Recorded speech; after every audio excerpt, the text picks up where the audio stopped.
What do you think about the intensity from your teammates out there? Was there enough in the game? Did they give enough, do you think?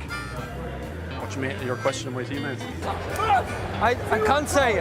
I am the referee, I'm not the coach. It looks good. He likes it. Nigel Owen's arm goes up. And Ireland have stolen the game right at the death.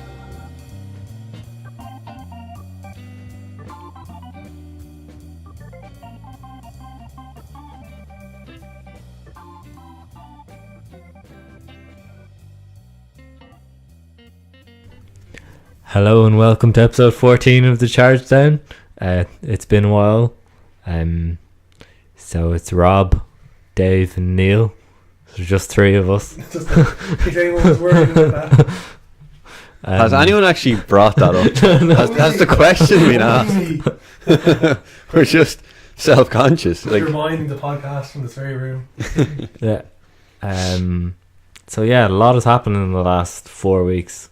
We've had Euro quarterfinals, Euro semi-finals, 3 rounds of the Pro 14. So I'm sure our dedicated fans have been asking, where the hell are they? Where's the cutting edge content?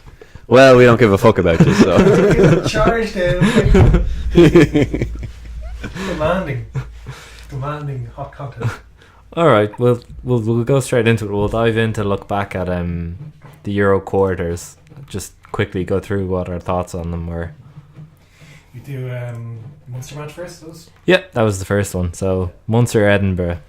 Very much like a lot of Munster's quarterfinals the last few years. They're kind of a bit lucky to win it, but they know how to win these kind of games.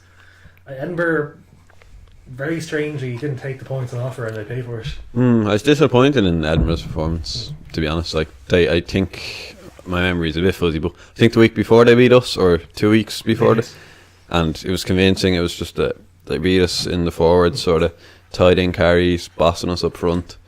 And I thought if they could replicate that again the next week, like we all agreed that their back row was possibly one of the best back rows in Europe. Hamish Watson, yes, Barkley and Mata, yeah. And I thought Mata was oddly bad on the day. What I thought was very unusual, aside from for them repeatedly not going for kicks, was how slow their scrum halves were. Piergas, wasn't it? He was very slow, like the full stop. But it seemed to be a plan that they weren't rushing it. Yeah, I don't know if that was a plan, man. There was times where they could have gone and they just waited a bit to set it up. And the one thing I did note was that they seemed to be box kicking from weird positions on the pitch. I thought it was like they'd be halfway between Munster's 22 and the halfway line, and they'd box kick it. And I was just thinking, like, and it was, as you said, the playing slow was a tactic. I felt that was a tactic, and I just didn't get it. You said I think at the time it might have been the conditions or something, but I absolutely didn't get it. And I was blaming Piergas at the time, but maybe it lands with the coach. Yeah, it was unusual. Like Edinburgh would be disappointed, I feel, and they kind of fallen off the rails. Since? Maybe not just since, because they're out of the running now for the Pro 14 playoffs, and now they're going to fight for the actual fourth space playoff. But they were coming good, you know. They were doing very well. I know. I don't really dislike Munster, but purely for the novelty of it, I wanted Edinburgh to win that because it would be great for them to be in the semis. And I think they probably would have done a better job than Munster ended up doing, or not a better job, not necessarily better, but at least equivalent. Like Munster now are probably getting some sort of hang up, I would say, about the semis. I was talking to Rob off air. And we're saying that like Munster are a good enough team that they always seem to get to the quarters. Like it could come down to a last game of the pool where they have to win and they end up doing a great performance and everyone's like, oh, this is classic Munster. And like the last few years they've been lucky enough in the quarters. I remember that wonder try Conway scored against Toulon to win last year. Like another team wouldn't probably give it up, so they're just happy that it was a Tronduke who just kicks it wildly into kicks in the field and they don't really chase. That decides the game. But then when they hit the semi-finals, they just hit a team that is just better than them, and it doesn't work out well. Like, so you're saying Munster are filler? like someone said, are they top? They must be a top 14 in Europe if they've got to keep consistently get to semi-finals. I don't think they're, let's say, top 4, but definitely top 6. I think purely on the basis they keep getting to the quarters. But if you're top 6 to me, you should at least be like getting to the final at some point. True. Like, you know what I mean? Well, they're clearly like, obviously they're better than a lot of other teams. They're getting to the semis. I just think it's just weird mental thing. Yeah. And it's gonna even become more of a weird mental thing because they've done it again. Like, And we'll talk a bit about when we talk about the semis, but it's weird. People say like they back Munster because they know how to win these games, but they haven't. They've only got to the final. The last time they got to the final was 2008, and there were 4 finals in total. So it's not like they have a great history of winning semis, especially when you come up against a team like Saracens who have a great history of winning them recently. so like when do the signings happen and stuff? Which is all throughout the season. I know in football they have that dedicated signing period, but I don't really. Sign people whenever, but just there's registration periods and such for European Cup. Because I think Edinburgh could be a speed bump for a lot of teams next season. Like, Yeah, let's see how they pan out if they can keep this level of performance up. Yeah, during the World Cup they'll lose a huge chunk of players to start. oh yeah, I always forget about that. Start of the season is probably less important though. Although it's good to get that early momentum. That's why we are able to relax. I often find Leinster are bad at the start of a season. Yeah, we lose a few games that you just absolutely wouldn't especially expect. World Cup years. You have to remember 4 years ago Connacht won the Pro 12. That was the World Cup year? Yeah. I didn't know that. So it's a key year for those smaller teams because they can get a leg. Treviso? Oh no, because they'll be yeah. Yeah, I feel like I'm just shooting from the hip here, but I feel like the representation for international teams are more spread out now. Yep.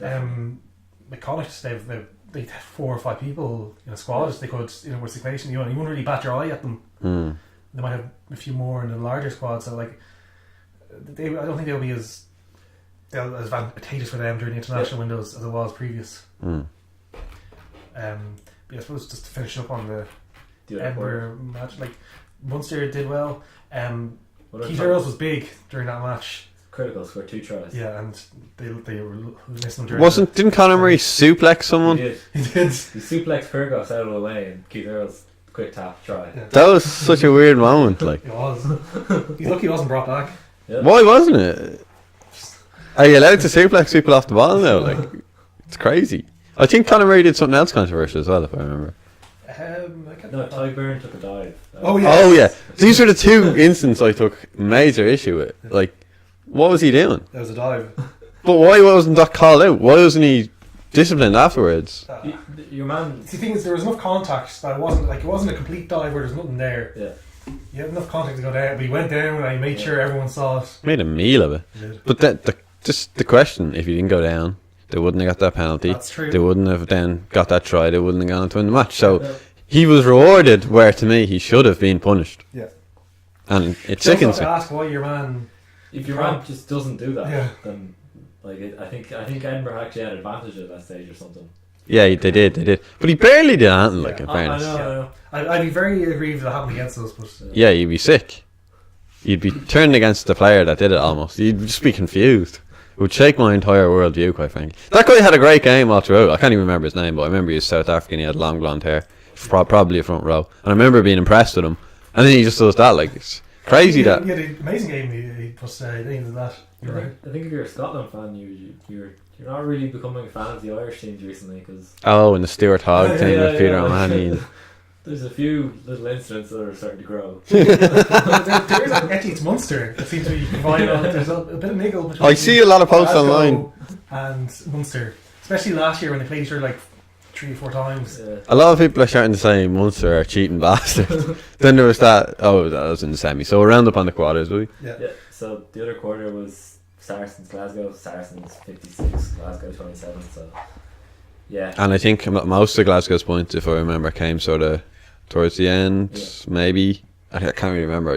I watched the highlights of it, like, and it was 3 weeks ago or something.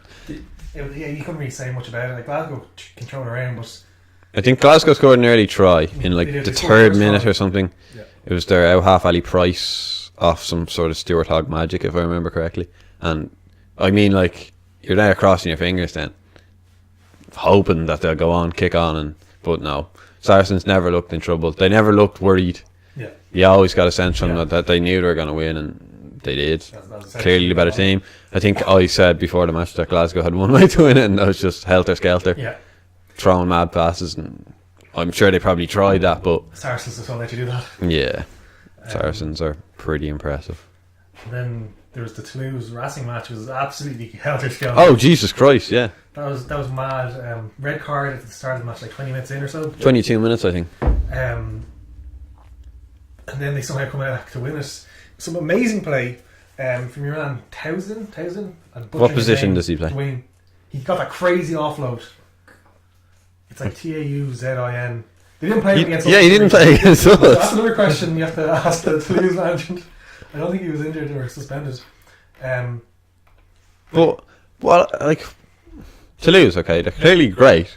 They can get a red card in the 22nd minute and beat fucking Racing 92, who are good too. Yeah. You know, why didn't they step up later on? We'll talk about it in the semi, but like they played very well there, but Racing should have finished that game. Absolutely. I think that's why Racing haven't won a European Cup despite all the players they have. Who's at fault for that? Is it no leadership in the team? Well, Is it bad coaching? Bad fitness? Bit of everything. Like if you're, like you should be able to control the game, and they nearly did in that game. They got a couple of tries allowed, at least one. And Toulouse showed great spirit to win it. It's impressive. Like, I don't think Leinster will be able to do that. If I'm being honest, I think if Leinster got a 22-second red card, 22 minutes, sorry, against Racing 92, as it currently stands, I don't think we'd be able to beat them. I don't think many teams would. I think there's this little top 14 mentality. There's like this top 14 mentality thing of like they're more nervous against each other than they would be against equivalent teams from outside of the country. Well, yeah. It's like they find it embarrassing or something. They have hang-ups when they're playing against other French teams. It's like, in any other case, I would say familiarity between the teams would mean you're less nervous. But I don't know. I just get a sense of the French teams that they don't like playing each other outside of the top 14. Yeah, I would say I wouldn't go that far now. I'd say that they're very comfortable at home and they don't like playing teams away. I think that doesn't really matter. That Racing 92 match was in their home stadium, though, wasn't it? Generally, they are. But the French team's probably very familiar with each other, which is another. But then, if they're very familiar with each other and the two teams are more or less equivalent in terms of talent and stuff, and then you say home advantage is that big, it's absolutely crazy that Toulouse won that match. Absolutely crazy. It was very surprising going into it, and even more surprising when they actually ended up winning it. And for some reason they changed up their back line a bit against us. Well, you have to remember during that quarter final they put DuPont at 10 in an emergency, and it worked out great. So they were like, well, if it worked once. So Leinster v Ulster was the last one. Yeah, we're all at it. Yeah, intimidated by the boisterous Ulster fans with their chants. Why is it that? Okay, look, I'm calling out Southside fucking rugby fans here now. And there's three of us in it too, like we're also like reserved. There's no hype whatsoever. It is what it is. If you went down to terraces and stuff like that, you get a bit more noise, but just a laid back, quiet. Is it almost like an arrogance? I think no. Well, away fans are always going to be louder. Yeah, and they're 15,000 because they're drunk and hype, and they're the more hardcore fans. Casual as well. fan won't be going to away match. But I just get a sense. All right, okay. Here's the theory. Do you not remember that Irish ad with the "I'm in"? Yeah. You're one with our coffee. Like, I'm totally in. All right. I say like at an Aviva match, a good 20% of the population at that match are made up of people like her who are there to take a fucking photo for Instagram and ultimately don't give a shit about the outcome. Yeah, a lot of people are event junkies. If you go to an Ireland match, it's probably even more pronounced. You get a lot of guys like. But they say like I think it's a good testament to the quality of Irish rugby that they say, oh, the Aviva's a fortress and all this. To me, a fortress means there's an absolute vitriolic atmosphere from the home fans, and it puts so much pressure on the away team that they stumble, puts a lot of pressure on the ref, they make decisions go your way. But the Aviva never has had that. But they're there describing it as a fortress and all this. The records are very good, but it's not a scary place to go. No, it's absolutely not. It's got massive changing rooms for both teams. Like, you got this pools, all this. Got your ever ready man on the cart. Yeah. Oh, jeez. The ambulance man. The ambulance cart. That's what I'm thinking of. I don't want to say ambulance because it's not exactly that, but He was too eager. When you say fortress, you think of something like somewhere deep in France, like the Claremont. That's the one that comes to mind, or Toulouse even. Yeah. We played there. Like it was hot. There was the fans were going nuts. Like it was real noisy. It was real hard place to go. A cauldron, I think, is what they say. Thomond Park can be like that. Less these days. The Aviva is anything but a cauldron. And I think the Ulster fans who came down proved that point. Yeah, but the actual match itself, Ulster. People are saying, "Oh, Leinster playing poorly," but Ulster played very well. They were 100% committed. Both teams made over 200 tackles. Oh yeah, it was that massive tackle count of 416 or something. Club match with like over 400 tackles in the next like couple of weeks. We did that in our games. But Rory Best went off early enough, didn't he? Maybe 42 minutes or something. I think the first half. First half, was it? Yeah. The match was so tight, and he is that. I know I call him out in the podcast sometimes, but he clearly plays a big role in both the Irish and Ulster setup. Like, I think maybe if he'd have stayed on, could have swung the difference potentially. Replacement hooker would have been less tired coming the end. He would have been there providing confidence and leadership. You know, these little margins. Yeah. But like we needed to get through that match. I felt like we had a number of players coming back for the semis, and we just needed to blow off to the Six Nations rust because it's the first. Yeah, time the big Six Nations rust, and I think you saw it from some of the players. Yeah, Ringrose, for instance. Like Ringrose was weird because he played well. I felt. Yeah, aside from two horrible kicks, like one got blocked down for a try, and the other one just got blocked down. But I feel like the fact that he played well was the fact he made those mistakes, and he was putting a lot of pressure on himself to make up for them. That's why he ended up playing so well. I'm not saying like he obviously plays well all the time, but I really felt he was trying to make up for them glaring errors. What like it happens once, fine, but do you think Ulster spotted that or in his game, or like weren't they kicking to him on the restarts? No, well, they were actually. They were kicking. Sometimes they were kicking them. Sometimes they had a great contest in a couple of restarts, if I remember correctly. And I was thinking, I wish we had Devon Toner for this. Yeah. But it was an incredible physical match and a very close match, and Noel Reid made a big difference coming on, which is not something I'd say in a positive sense in a European match often. But he came on and he really directed the match. Ross Byrne, like he does what he does. He just doesn't have the playmaking ability and the speed himself to break down a defence. So Ulster were very good at this. Darren Cave in particular, where we try to spread the ball out wide, like it goes to kind of a mini loop to the outside centre, and Ringrose got someone in his face all the time. Most of the time it was Cave, and that shut down our attack a lot. And it was only due to great work through the Ringrose that he wasn't actually lose the ball, or he didn't lose even more yards. They had our defence or attack completely figured out in defence. And it was a very impressive performance. But has Stockdale been injured since then, or has he been playing? No, he played fullback. He played fullback in Edinburgh. And was he alright? Yeah, in fact, people were started calling for Ireland. Oh, really? As an option, because he was fullback at under 20 level. And he's big. That's what I want. Yeah. Like that's why I say Jordan Lamore. Like he's too small. Let's be honest. Well, unless he has some of the springiest legs of all time, he's not going to be getting up for them high balls. Imagine Israel Folau against, which isn't going to be happening now, but imagine Israel Folau against Jordan Lamore. Like he wins it every time. Master plan, no inspiration. But yeah, Stockdale dropping that ball was. That was a key moment. Like people were too harsh on him, felt, because like there's the people might forget that any other player on the pitch doesn't get there. Yeah. To mess it up. Yeah, but if you get there, you have to put the fucking ball down. He'll know himself that there's. That's what I'm glad if he played well in that Edinburgh match. Like that's the kind of moment that could set you back mentally. Yeah. And he's young enough, you know. And from a purely selfish point of view, at least he did it for Ulster, not for Ireland. And it was because at that moment, if he'd scored that try, like Ulster would have been in the lead on a high. Like yeah. And then that was before Jack Conan bursted up the pitch and put away Adam Byrne. Yeah. Conan had a brilliant game, and he has had last few weeks excellent form. And it's so much so that you have to say, is he the starting 8 for Ireland? Yep. I don't think Schmidt will rock the boat. I want him to, but I don't think he will. will. A chance because we have 4 games to whittle down the squad for World Cup. Would you say Conan and Stander are roughly equivalent in terms of physicality? They're very different players. Stander has loads of tackles and loads of carries, but he doesn't really get too much yards, and that's because people target him. Coleman makes a lot of yards per carry, but and he makes more passes. I feel he throws in more offloads, definitely. Yeah. But they're tasked with different jobs in different teams. But I think you could put them together. But that means you drop Peter Manny. I don't see Peter Manny being dropped.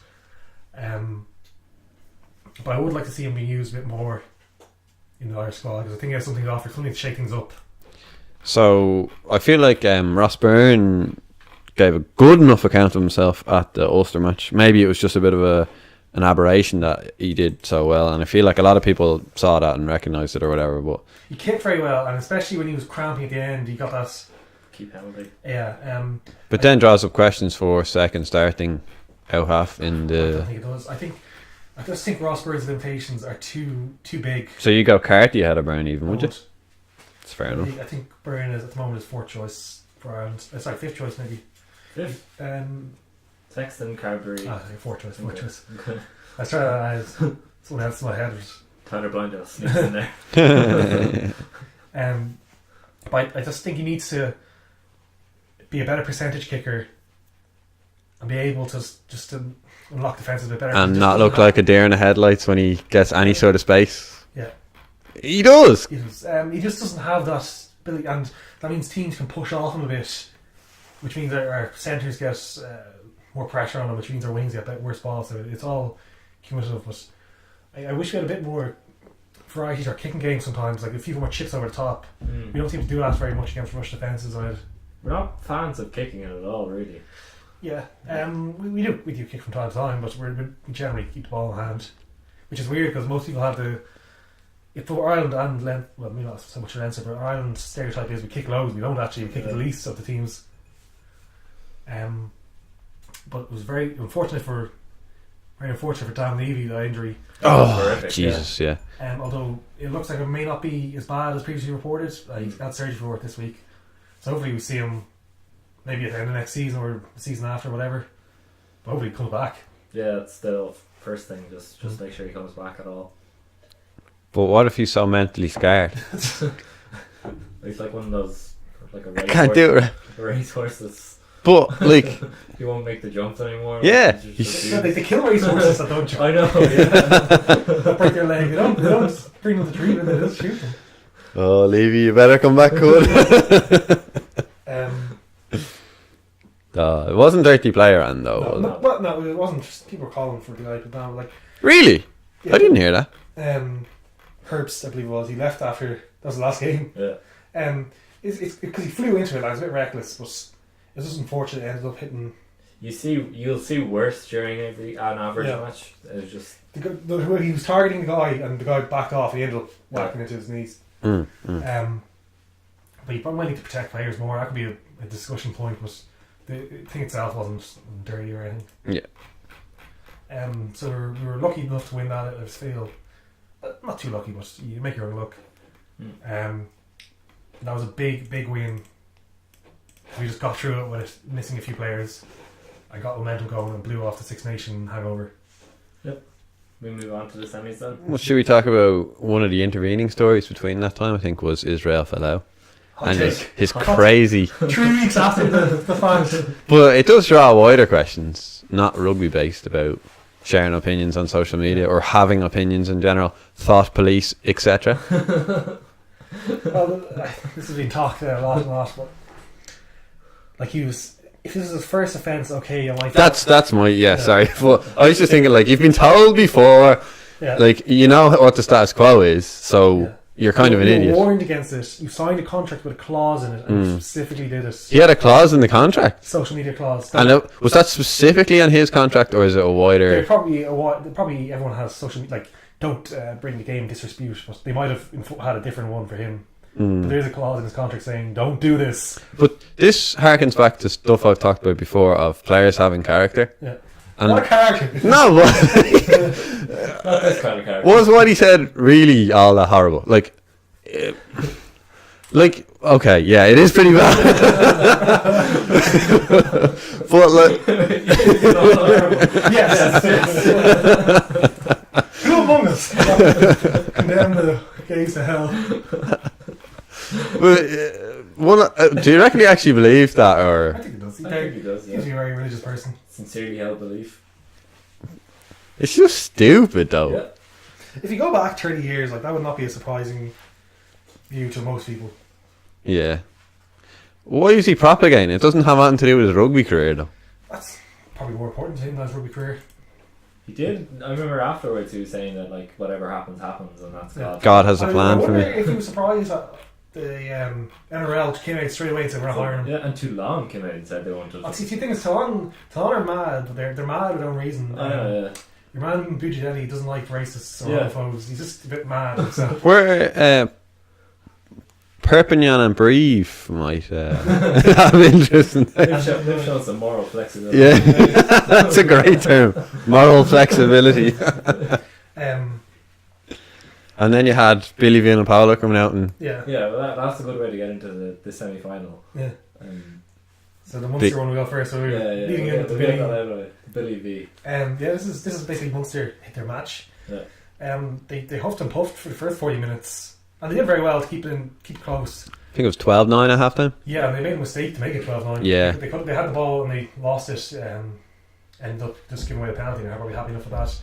But like they were just kind of wearing Saracens down. They had no counterpunch. It was just hopefully maybe keep close and something will happen. The real my take from that performance was they never looked like they could win it. It was like they went out and were trying not to lose. Yeah. They weren't going out to trying to win. It was like, we'll go out, damage limitation for 75 minutes, and if we're within a score, we might just sneak it. It wasn't, alright, look, we believe here that we're the better team, we're going to go out and throw the ball around and actually try and create some chances. I thought they were just completely outmatched by the Saracens pack. Farrell was very good for Munster. He made some key tackles. Like He was easily their best player. I saw the Irish Times ratings afterwards and I just didn't agree with them though. I think those Murray... ratings are pure clickbait. Well, Murray got 4 out of 10 and Klein got 4 out of 10. I didn't think Murray was great, but he's better than 4 out of 10. I thought Klein was one of their better forwards. Maybe he made some clangers that I didn't notice. Farrell at least got a decent score. I think it was like 7 out of 10 or something. But those are 3 players that actually impressed me on the Munster team. I think Byrne is just too lightweight to play second row against the packs that you face at the higher levels in international and Europe. But how come he was great for Scarlets? Well, thing is, Were they playing him at 6? They did. They did that. Wasn't Barkley playing at 6 or was he playing at He 8? played 6, 8 and second row for Scarlets. Barkley played second row for Scarlets? No, Or Byrne, Byrne. sorry, Byrne, yeah. But I feel that it's just Scarlets have always been weak forwards, great backs, but they're always skillful, so they're used to. I get what you're saying. He they fits used into the to game come to a plan better. Where okay, if your scrum's going backwards, it doesn't matter because the ball's out Yeah, real quickly. yeah. It's like how Jamie Heaslip used to have great control of the ball at the back of a scrum because most of his career he spent, well, the first half at least, behind a retreating scrum, so he could get the ball out. And some of his successors didn't have that same skill. But like Scarlets can go into a match knowing, okay, well, if this turns into an arm wrestle, we're going to lose this, but we want to keep this loose. We want to keep it, use our skills in the forwards and our great backs. So he fits into that. But when Munster asked him to I think it's a testament you're saying there, but it really is showing Munster's sort of game plan, and I think it is has been very forwards dominated.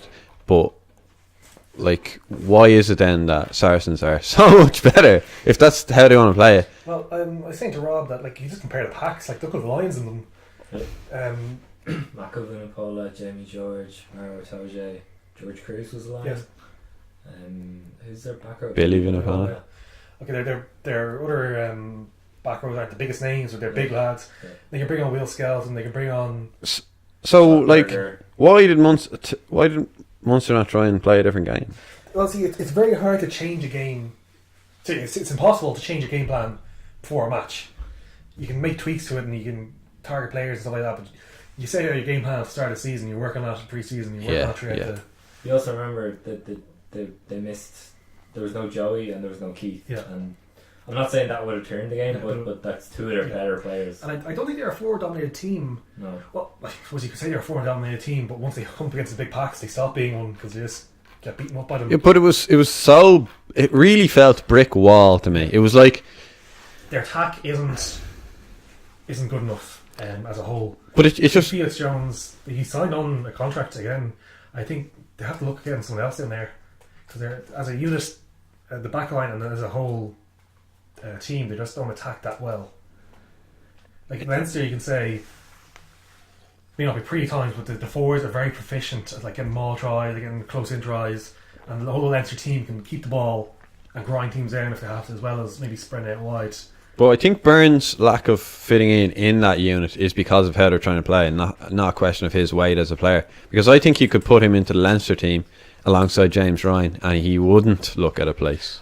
I think it's because the way our Munster are playing, they want a bigger second row in there, and what they're maybe asking him to do, he's not capable of doing, and then he's spending less energy focusing on what he's actually good at. Like, you just can't do it. Like, you have to put on a few more pounds to get a bit more balance in the scrum, because like they have a very good tight head lock in Klein and a very good tight head in Ryan. That's a bit of Ryan. Jesus Christ. But they didn't really get much change out of the Saracen scrum. That's an American tight head, and make up for the opponent is not the biggest, most dangerous scrummager. And they're very good second rows behind them, in fairness. But like, I feel like Byrne, it just doesn't give you enough ballast. Like, you saw the Welsh game in Six Nations when Rue came on, it gave a lot more. It was Rue, wasn't it? In the Wales, yeah, it was, yes. But I just think, like, his all-round game's good. Like, he can carry, he can pass, he can especially go on the deck still. But I think if you put him in the second row, especially the rest of the team, like, you're gonna lose out a bit. So the grunt. He'd be a good bench option though for the World Cup, surely. I'm not sure. Like, but he's versatile. You want that? Oh, I'm not saying you don't bring the World Cup squad, but like, you have Ryan, Henderson, Toner as your first three second rows, and then he hasn't been played in the back row for Ireland, so you can't really put him in as a back row replacement or a starting back row. And then you have to say, is he better than Rue? Maybe, but Rue gives you a lot of ballast. Is he better? Yeah, but look at him. He's a wily operator. We need him diving against the All Blacks in the final. Take the dive. Take the dive. You have to give him credit for that. Yeah, wily. How do you feel if you won the World Cup due to that? You'd feel a bit salty. I wouldn't. I'd love it. It'd make it even better. And then Munster's only try, I think, came from some skullduggery in the scrum. Yeah. It looked like he just kicked the ball out. O'Donnell put his foot in at the side or something, and then Murray literally rolled the ball forward, which is a knock on as far as I can tell, and then picked the ball up. So there was two infringements. It was Garces, wasn't it? Yeah, final ref. He's also wrecking the final. Well, I've seen a few interesting things said about that, and it seems to me that they're all implying that it's somehow a bad thing for Leinster that he's going to be reffing the final, and I'm like, it's not like it's a bad thing for either team if you don't bloody adapt. It allows big teams, powerful teams, just to fly into a ruck, which is favours the big powerful teams, which is either one pretty much. I don't think it. For Munster, it's bad because they don't have to. But the way I see it being framed in the media is, it's like they're setting up for an excuse for when Leinster lose, and I don't like that. And I think it's also working backwards, an excuse for why Munster lost. There's a lot of blaming of the ref, yeah. Like he missed some calls, but they were definitely not gonna turn that game. No. One interesting thing there I see is I saw some people commenting on the attendances for the semis. Oh yeah. So the attendance in that one was 16,000, which is terrible. Which is awful. It's really bad. 10,000 of which were Munster fans, I think. Yeah, which is crazy. 4,000 of which were Saracens fans, and 2,000 were just blow-ins. Yeah, it's just the EPCR or whatever they call themselves these days. They're in Switzerland, they're not they're on the ground whatsoever. They're just messed up the. Why do they do the semi-finals in a neutral venue? I don't get that. It's a neutral venue because you want to have it in the same country, so your home fans will be there. I understand that, but and why is it? You don't want it to be you don't want one team basically getting home games all the way to the final. I think teams should be. Sorry, I think teams should be rewarded for good. The thing is, if you get like an easy team in your group, that shouldn't set you up for the final. That's the idea behind it. But I think they're getting rid of this home, or have essentially got rid of this home ground thing. Yeah, well, going forward, so or else they have already, because I think there's a certain limits to capacity. Yes, but I think in the future, like Thomond Park could be used for a semi-final. Yes, so Munster wouldn't have to come to the Aviva. even if it's not a neutral venue. No. I haven't seen that confirmed anywhere, but that's what I've seen. Yeah, I've heard that thrown out. But I'm pro of that. It doesn't make sense. I think good teams should be rewarded with Yeah, the home thing is, matches. Like, if you come out of our pool, like a real hard pool, Toulouse, Bath, Wasps, they were supposed to be hard going into it. You have to fight really hard, and you win 4 games, and you get out of your pool, you scrape out of your pool, you have to go to someone who got, like, say, maybe an easy Italian team, an easy French team, doesn't care. And they get a home quarter just because of that. Like, it's... It puts too much emphasis on the draw. Yeah. That initial draw is like... But then they should focus on getting fair draws. How do you get a fair draw? Yeah, like the way they do the draw is based on the league positions. Remember they used to have that... You used to have a point system going back for 4 years. Yeah, which... That sounds good. Yes. Yeah. They got rid of that. Why? They changed the number of pools. This sounds regressive, not Yes, progressive. Yes, this is the whole story of the time. I think it suits the English and French leagues very much. That Oh, this is when the English and French were starting to get a bit rowdy. Yeah. Fuck them. Alright, I think that covers that. Well, one last thing I want to say about let's go. was I think the calls to question the man of the match awarding process. That was pure. Good Paul was very good, but you don't think it was man of the match. I think Pure Healy. no, but I think it was in the other semi too. Now I think it's all about creating a narrative, Oh, it is. It is. but I don't like that. How do you objectively choose a man in the match? Well, you don't like. Is a prop that gets a penalty close to the line better than an out half who scores it? Like, is it someone who makes 10 carries good, or is someone making 10 tackles good? It's hard to say. So it's just a redundant awarding system. Then why is it Like, there? sometimes a player tears it up, and you say that man is clearly man of the match. But like, it's just there for a little. I'm saying we need to create some sort of advanced AI to choose man of the match because Austin Healy clearly can't. Then you end up with the Shane Jennings man in the matches, multiple games in a row. But Geno, who's Geno? You don't know Geno? You'll do a job for you. But it was a stank of, I'm going to award it to this guy just to create some sort of narrative. And I felt that way with the Johnny one, but it was less obvious because there was... It also depends on who awards it. Yeah, isn't there a case of certain commentators... Give it to their friends. Their friends, or weren't they... Or their clients. Their client, Frankie Sheehan, is that the man? It just so happened that all his clients seem to win man of the matches when he was awarding it. It's shameless. Maybe some sort of fan-based system, but then you just have fan favourites winning every time. People have put thought into this before. I like the Man of the Match award, but I just don't like how it's awarded. I think maybe there could be a fair way. Anyway, moving on to the Leinster match. You were worried going into it, I feel. I think everyone were probably overrated to lose. But rightly so, because we spoke about the Racing match earlier. Yeah, and we said, well, like, the Tuesday game away, they beat us, I think, crazy, real fast offloading rugby, and they really did their homework on us, and we kind of brushed over us strangling at home.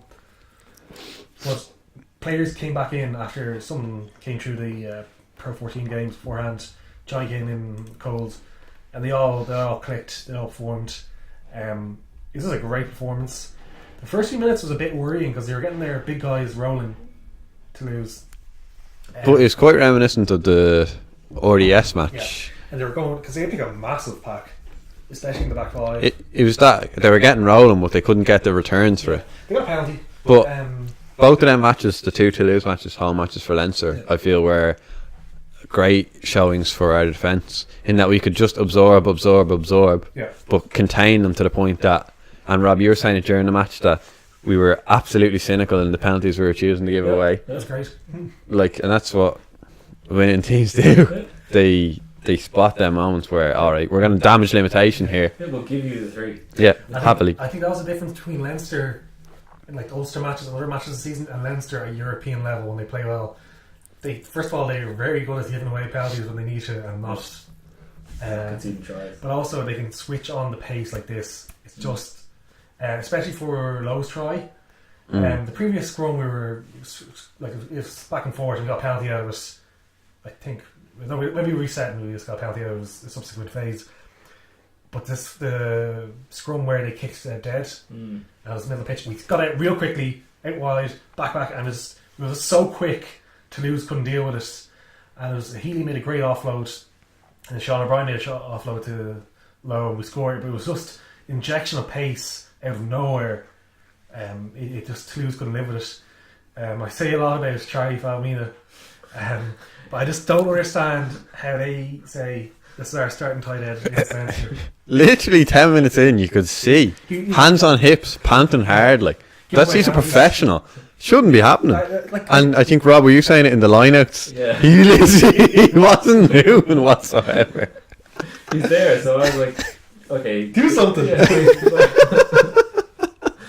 He was kind of shuffling forward and backwards, but like it was Token effort. Yeah, it was like clearly not animating enough to show. I can understand coaches picking players like out of position and stuff like that. And that's something that I don't agree with. I can generally understand a reasoning or thing. Like remember Henshaw against England, it was like, well, you want to bring Henshaw to the game, you want to maybe give another optional fullback. It didn't work out, but you can understand it. I just don't understand playing a tight head that's so overweight. Is a complete liability 20 minutes into a quick game. Yeah. To me, it stinks of, okay, we paid a lot of money for this guy. He's on a lot of money. It's a necessity to have him on the team. Otherwise, it's embarrassing that we've shelled out so much and he's just on the bench. They used to have Census Johnson, which is similar enough. Census Johnson could play more than 10 minutes. They always try out that stereotype that the top 14 teams, the way they play in the top 14, is more.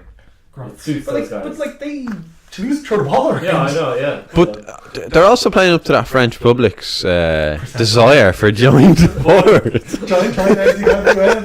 Uini Antonio as well. Why do they like the big guys? Like maybe during the course of the league, if you watch them like week in week out, you say, "Oh, this guy's doing actually great work."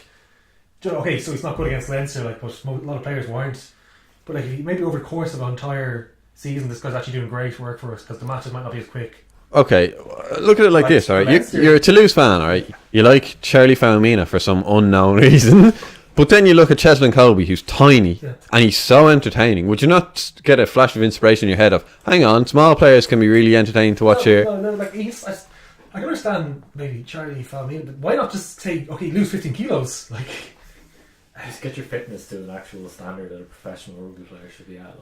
Like I don't see him losing 15 kilos or 10 kilos, maybe. But you can gain a lot. But then the French rugby public won't have their big guy to cheer. The gross pillar. I think the pillar is French for prop. Cool, yeah. But we played that game exactly how it should be played. Very quick, and he wasn't the only one breathing out his arse. Takori was taken off quite early. He's really big. Around 45 minutes or 50 minutes, they substitute like 4 or 5 people, and I felt at that stage, okay, they're kind of throwing in the towel. Although their play did pick up a bit after that. And around 50 minutes to 60 minutes up that area, I felt very apprehensive because the whole stadium felt they were within a score of making it a game. Yeah, we knocked over a couple penalties, got a try, but we weren't at that stage where the game was over and there's still plenty of time. And then they batter down the doors, and eventually Lamore gets the interception that lifts that siege. And after that, I think that was game around 60 minutes. I thought Johnny Sexton was out there trying to create a little narrative for himself. The missed drop goal stank of, I'm better than what everyone's saying. And I appreciate that. Like, it was nearly there. If you had got it, it would have been an epic moment. You got a very similar one in 2009. Heineken Cup final. Yeah. You had a bit more range in his kicks back then. But it would have been a good moment had you got that, like, and you could see what he was trying to do. It was great to see the confidence. Yeah, no, that's what I appreciated. Was he made a couple of mistakes, like kicking it in the full and things like that. Oh, 1 or 2 mistakes, but he was absolutely like, I'm going to be honest, I thought he was going to be absolutely terrible because I was like, you can't put him in cold after that Six Nations performance. I thought we had to play him against Glasgow. He didn't, and I was like, this is a banana skin waiting to happen. I think that you have to put his Six Nations performances in context. He was injured during it, a part of it at least. That's why he missed the last few weeks. And also, he's playing outside Murray, who's come back into a bit better form now. Yeah, but he was playing quite poorly during Six Nations, and in a team that was kind of malfunctioning as well. I saw talk of Joe Schmidt machinations with that Six Nations, i.e., he's targeting the World Cup. This is Squeech Rugby talking. I didn't watch that video. I saw it up there, but I didn't watch it. But no, I saw a few. I'm keep my thoughts untainted. Yeah, I don't like being given information by actually informed people. I like to read those Irish Times player ratings and base my entire rugby opinion off that. But no, I mean, like, okay, Joe Schmidt is clearly a smart guy. Yeah, and that's what Squeech says.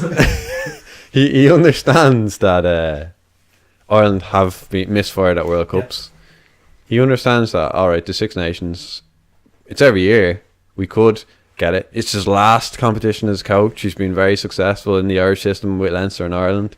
He's thinking, I'm gonna go in as dark horses, which I know Ireland like that mantle, and he's gonna blow everyone the fuck out.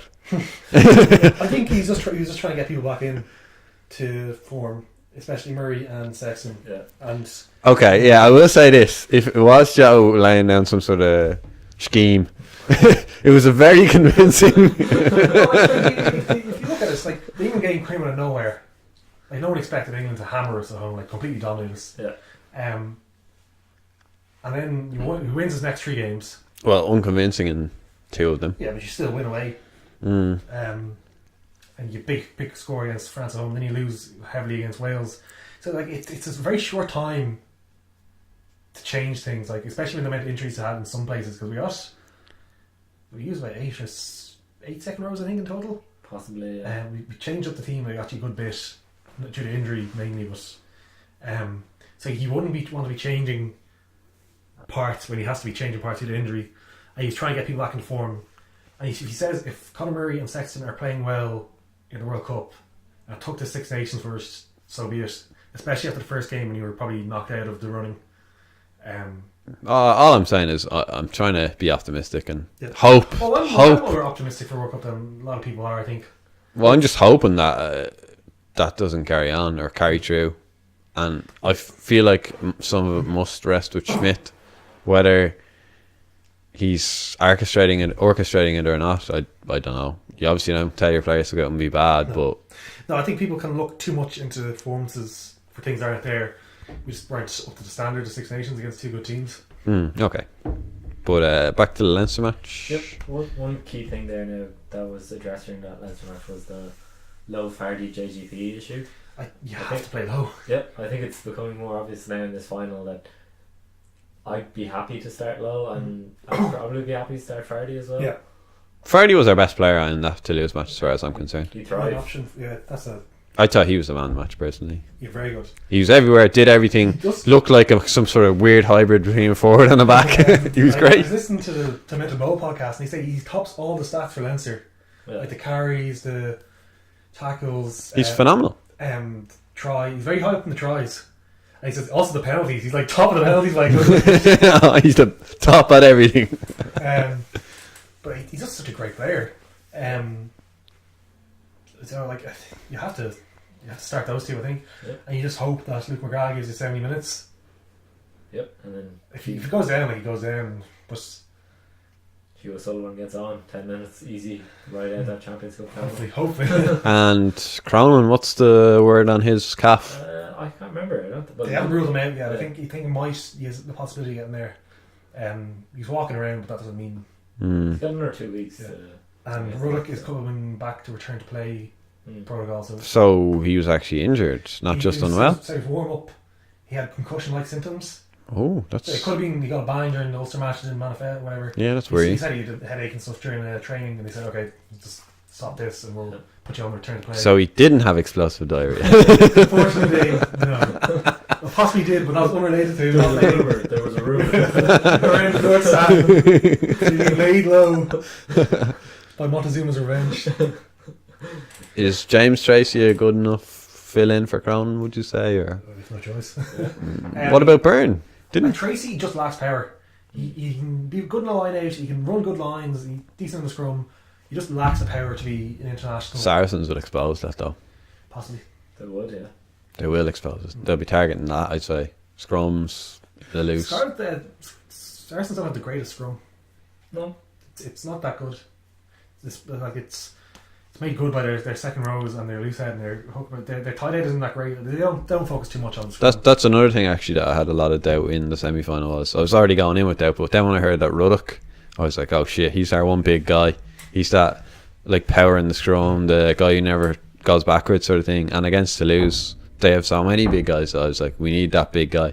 Which is why I was saying earlier about Conan and Stander. Yeah. I feel like without Stander, and I don't particularly like how Stander plays, but I think he's one of he's not that big, but he plays bigger than he is, Standard. Yeah, and I think, like, with Levy out, who are the big guys? James Ryan, he's a big guy. Furlong, big guy.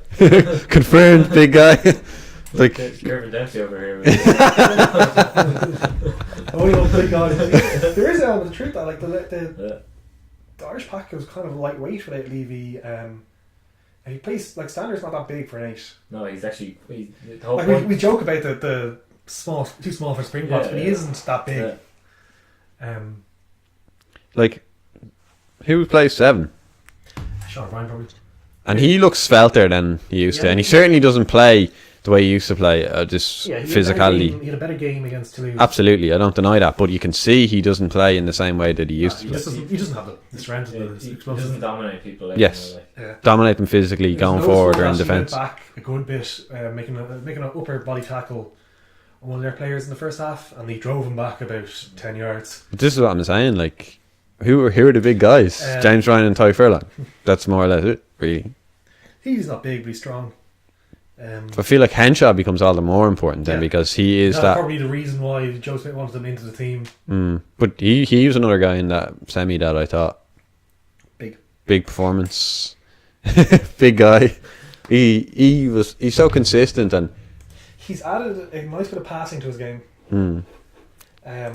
Long and short. he always seems to get a yard. Yeah. And I like that. He reminds me of a more refined Chris Farrell.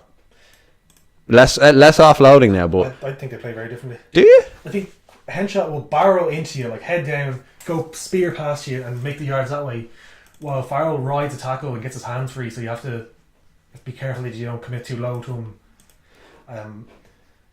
I think they're quite different players. There's a reason one plays 12, one plays 13. Maybe you're right. Well, the reason is because the resources in their respective provinces, but I think Farrell doesn't want that crash up. Even if he's a big guy, he doesn't want that crash up from first play, set up the thing. I think Henshaw is willing and able to do that. But it's a great performance. That's what we say. Like, it's. And so after the semi, Noel Reid announced he was leaving, which was announced officially, I should say. Yeah, he's gone to Leicester. There was already rumblings that was going to happen, but it's been confirmed now. And I think since then, Jack McGrath as well has been confirmed leaving. He was confirmed before the Ulster match, I think, just before. Yeah. Or maybe say just after the. Yeah. But there was rumours beforehand. I think there's a limit to how much you can lose players. Yeah, it's like, I remember one key thing from that Leinster Ulster quarter final was I think Ulster had one player who's actually from Ulster in their pack, and that would have been more. Oh yeah, no, best Henderson. Just two then. I think. Yeah. The Coetzee, Geordie, did have Timoney's from Leinster, Marty Moore, O'Sullivan, yeah. So and then Treadwell, I think, is English. So that's not great. Like, they just like, what, for whatever reason, the other provinces like don't seem to be churning out the talent as they just don't have the numbers we do. Yeah, we have a great system on numbers. So it's all about numbers. So we should split up Dublin and wider Leinster, like I said before. Absolutely. I want to support the two teams. I want to support Dublin. Teams then. No. I don't know. Dublin, I'd say, would be a good. Dublin would be a good team, but like, what do you mean? Only players that are from Dublin going? Yeah. But you're missing Ty Furlong from your starting back, and Toner, And Sean O'Brien. Yeah. And Rob Kearney. But Ireland could do it another team. Come on, guys. No, like the thing is, it's not just like these. The main, like, we still have a strong 23, but it comes to these games like the one we played today. It's actually a bad example because Jack McGrath was playing, but like, you know, instead of games like someone like Jack McGrath would play, come off the bench, and that'd be a great boost to the rest of the young lads making their debuts or just making their second appearance of the season. It worked. It starts cutting at that level, so you only have young lads coming through. And when there's only teams, essentially your first teamers on just the academy lads, then they don't have that experience. That's why someone like Fardy's so good, because he plays these games, he wins these games by just finding an example and leading the team through it. But if we keep getting rid of all the middle guys who can maybe make it a first choice in another province, like, we're gonna. There's a void between the first starting team and the new guys, is what you're saying. There's no halfway house of experience. Like, say for the last few years, for McGrath's sake, we had Keely and McGrath fighting for his first spot, so one of them went to form, the other one could step up. or take it. And then you had the young lads of Dooley and Byrne fighting over that third spot, or maybe they get the second spot when someone's injured. And that's a great competition. Or they play like 60 minutes or 30 minutes in a Pro 14 match, and you learn off the other guy. You get the minutes up that way. If that disappears, like you just got 3 county lads in, you may get like 10 minutes off like a big match. So who's stepping up now behind McGrath? Like I don't. Well, McGrath kind of fell off the. That's probably the reason why he's leaving as well. He fell off the depth roster. Like Byrne and Dooley were ahead of him. He just played poorly. If he stayed on, he'd have to fight for a spot. But he probably would get it back at least next season or something. But it just means that Leinster are a bit weaker. You're calling him out and saying he's lazy, not willing to work for that spot. Well, if you fight for that spot, maybe he didn't think he'd get it. Maybe he wants that. Like he's fighting for one person. He wants the easy ride up in Ulster, easy paycheck. Jack McGrath, lazy. You might not get a chance at Leinster. Like if he's not getting. But he's still young enough, isn't he? He's like 26, 27, I would say. 28. Okay. And he's still young enough to play. But like, say, okay, I can play 5 years now, first choice in an Ulster team. That's getting Highland Cup rugby. So that's probably better for my Irish chances. Instead of bench behind Healy, you're actually getting your 60, 70 minutes each week. Healy must nearly be retired now at this point. Yeah, he could play for What age is he? years. 30, 31? He's a bit older than that, like 32 or 33, I think. He could play a few more years. Props can. Can they? Props and second rows can play longer than other positions. Didn't know that. Out halves as well, because they don't need their speed if they're backed up by a half. Rob Carney was rumoured to be stepping down in the World Cup. He said no. We're having negotiations with Leinster and Ireland, going a bit slowly, but just the idea is to play on after World Cup. So I think we'd be in danger of losing too many back three players very quickly if he goes after World Cup. Yeah, we've covered this before with Rob Kearney, but like we've never really tried any other options like outside of him. It was Issa. Yeah, that was it. One of the best players ever to come to Ireland. That was our option. The guy was basically an All Black, but Yeah, due to a quirk of fate. yeah. All right, so we're pretty much done with the hour now. We can go on. Make it 2. I've got more shit to say. The other guys do 2 hours.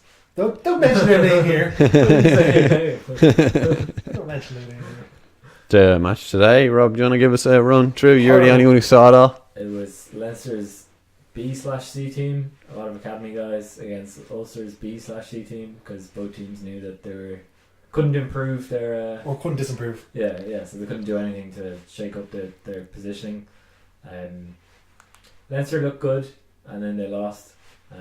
But okay, does this not worry you? The fact that our second rate cannot be Ulster second rate. Well, Point I in think it. it was more like our second and third rate, because we were like, there was no like there was no Tracy, there was no Anyone. No, Adam Brown. no Adam. Well, he's injured and he's out for the season. Yeah, it's like people were worried about the Pro 14 matches going into the Europe games.